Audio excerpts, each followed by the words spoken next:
Silver screen Bollywood में आपका स्वागत है। आज मैं आपको 1997 की एक ड्रामा और romance film good will hunting की कहानी सुनाने जा रहा हूं। इसमें स्पॉइलर हैं, ध्यान रखें। विल हंटिंग अपने घर पर बैठा किताब पढ़ रहा है। उसका अच्छा दोस्त चकी सुलिवन उसे बुलाने आता है। विल उसके साथ कार में बैठकर चला जाता है। MIT Massachusetts institute of technology में प्रोफेसर जेराल्ड अपने छात्रों को एक मुश्किल गणित का सवाल थ्योरम हल करने को देते हैं। वह कहते हैं कि जो भी इसे हल करेगा उसका नाम MIT के अखबार में छापा जाएगा। विल वहीं MIT में सफाई कर्मी जेनिटर का काम करता है।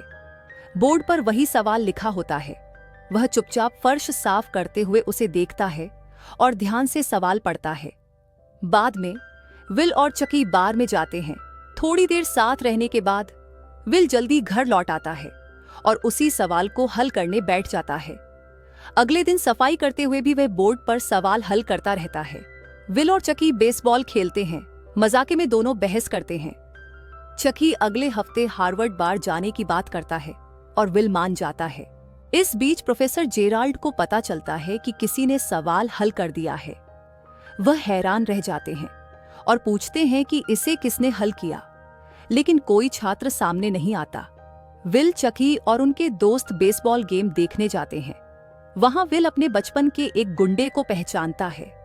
बाद में सड़क पर उसी से लड़ाई हो जाती है और पुलिस विल को पकड़ लेती है।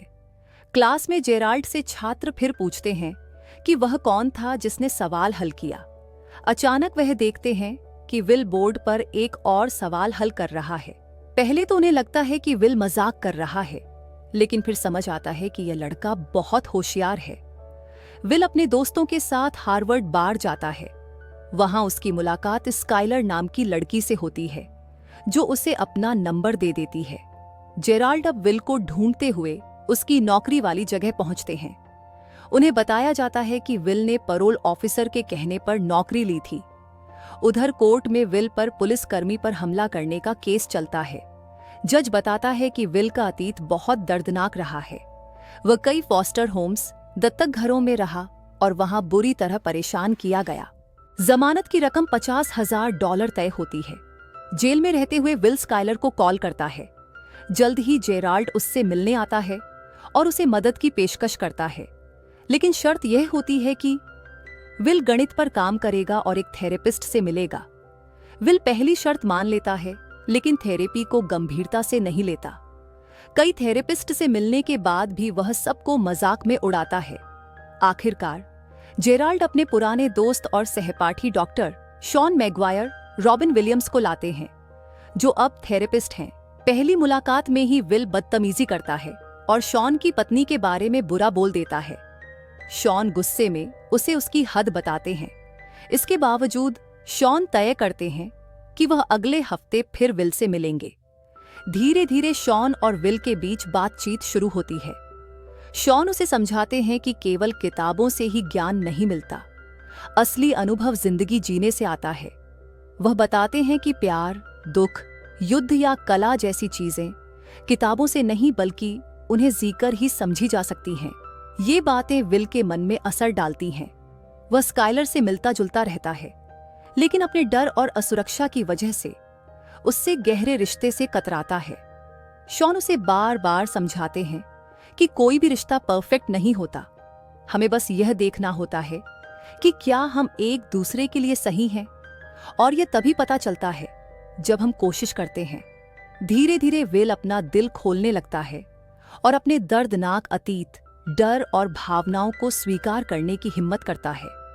लेकिन शॉन भी अपनी मृत पत्नी के लिए वफादारी दिखाते हैं। विल उसी की बात का इस्तेमाल उनके खिलाफ करता है और कहता है कि इसी तरह शॉन भी पूरी जिंदगी किसी को सच में नहीं जान पाएगा। विल स्काइलर से मिलने जाता है और उससे माफी मांगता है कि वह अचानक गायब हो गया था।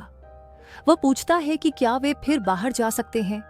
स्काइलर कहती है कि वह यूनिवर्सिटी के काम में व्यस्त है, उसे असाइनमेंट पूरा करना है। विल तुरंत उसका जवाब निकालकर लौट आता है और कहता है कि वह इंतजार नहीं कर सकता था। दोनों डॉग रेस देखने जाते हैं, जिसमें स्काइलर का कुत्ता भी हिस्सा लेता है और जीत जाता है। बातचीत में स्काइलर को पता चलता है कि विल साउथ बॉस्टन में बड़ा हुआ है, जब वह उसके परिवार के बारे में पूछती है तो विल कहता है कि उसके 12 भाई हैं। स्काइलर उनसे मिलने की इच्छा जताती है। बाद में विल शॉन से पूछता है कि क्या उसे अपनी पत्नी से मिलने का कभी अफसोस हुआ। शॉन साफ कहते हैं कि नहीं, उनकी पत्नी से मिलना उनकी जिंदगी का सबसे अच्छा हिस्सा था। वह याद करते हैं कि दोनों की पहली मुलाकात बेसबॉल मैच में हुई थी और कैसे उन्होंने मैच बीच में छोड़ दिया था ताकि वह अपनी पत्नी के साथ समय बिता सके। विल इस पर मजाक करता है, लेकिन शॉन कहते हैं कि उन्हें इसका कभी पछतावा नहीं होगा। विल और स्काइलर का रिश्ता गहरा होने लगता है। स्काइलर चाहती है कि विल उसे अपने घर और दोस्तों से मिलवाए। एक दिन वह चकगी, बिली और मॉर्गन से मिलती है। सब मजाक करते हैं, लेकिन विल फिर भी अपनी निजी जिंदगी पूरी तरह स्काइलर को नहीं दिखाता। इधर जेराल्ड और शॉन में बहस होती है। जेराल्ड चाहता है कि विल अपनी प्रतिभा का इस्तेमाल करके गणित में करियर बनाए, लेकिन शॉन कहता है कि विल को खुद तय करने देना चाहिए कि वह जिंदगी में क्या करना चाहता है। जेराल्ड उसे एक नौकरी इंटरव्यू पर भेजता है, लेकिन विल अपनी जगह चकी को भेज देता है, जिससे कंपनी वाले हैरान हो जाते हैं। स्काइलर एक दिन विल से कहती है कि वह उसके साथ कैलिफोर्निया चले। इस बात पर दोनों में बड़ा झगड़ा हो जाता है। गुस्से में विल अपना सच बता देता है। उसके कोई भाई नहीं है, वह अनाथ है और बचपन में उस पर बहुत जुल्म हुए हैं। स्काइलर कहती है कि वह उससे प्यार करती है, लेकिन विल कह देता है कि वह उससे प्यार नहीं करता। यह सुनकर स्काइलर का दिल टूट जाता है। इधर विल का रवैया जेराल्ड के साथ भी तनाव पैदा कर देता है। वह बार बार कहता है कि उसे किसी को कुछ समझाने में समय बर्बाद नहीं करना। जेराल्ड उदास हो जाता है, क्योंकि उसे पता है कि विल के पास उससे भी ज्यादा क्षमता है, लेकिन वह उसे यूं ही बर्बाद कर रहा है। नेशनल सिक्योरिटी एजेंसी NSA की नौकरी के इंटरव्यू में विल को बुलाया जाता है। वहां वह बड़े होशियारी से बताता है कि वह वहां काम क्यों नहीं करना चाहता। शॉन और विल की मुलाकातें चलती रहती हैं। एक दिन शॉन उससे कहता है कि असली सवाल यह है कि वह जिंदगी में सच में क्या करना चाहता है, लेकिन विल बार बार मजाक और बहाने बनाता है। इससे शॉन गुस्सा होकर उसे बाहर जाने के लिए कह देता है। उधर स्काइलर कैलिफोर्निया जाने वाली होती है। फोन पर वह आखिरी बार विल से कहती है कि वह उससे प्यार करती है, लेकिन विल चुप रहता है। स्काइलर चली जाती है और विल अकेला रह जाता है। चकी एक दिन विल से कहता है कि अगर उसने अपनी काबिलियत का इस्तेमाल नहीं किया तो यह बहुत बड़ी बर्बादी होगी। उसे यह वरदान मिला है और उसे इसे दुनिया के लिए इस्तेमाल करना चाहिए। आखिरकार शॉन और जेराल्ड में भी झगड़ा हो जाता है। शॉन कहता है कि विल के अंदर बचपन से ही छोड़े जाने, त्याग दिए जाने का डर है। वह अंदर से टूटा हुआ इंसान है और उसे जबरदस्ती गणित में धकेलना सही नहीं है। थेरेपी में एक दिन विल टूट जाता है। शॉन उसे बार बार कहता है कि यह सब उसकी गलती नहीं थी। विल रोते हुए शॉन को गले लगा लेता है।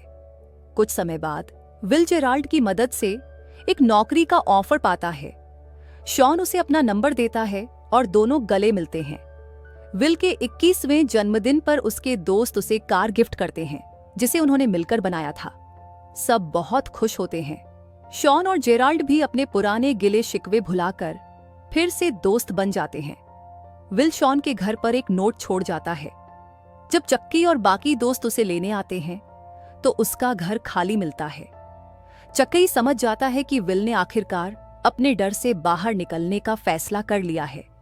शॉन जब नोट पढ़ता है तो उसमें लिखा होता है कि विल स्काइलर से मिलने कैलिफोर्निया चला गया है। ये पढ़कर शॉन मुस्कुराता है। विल एक नई शुरुआत करने और अनिश्चित भविष्य का सामना करने के लिए गाड़ी चलाते हुए कैलिफोर्निया की ओर निकल पड़ता है और इस तरह कहानी समाप्त होती है।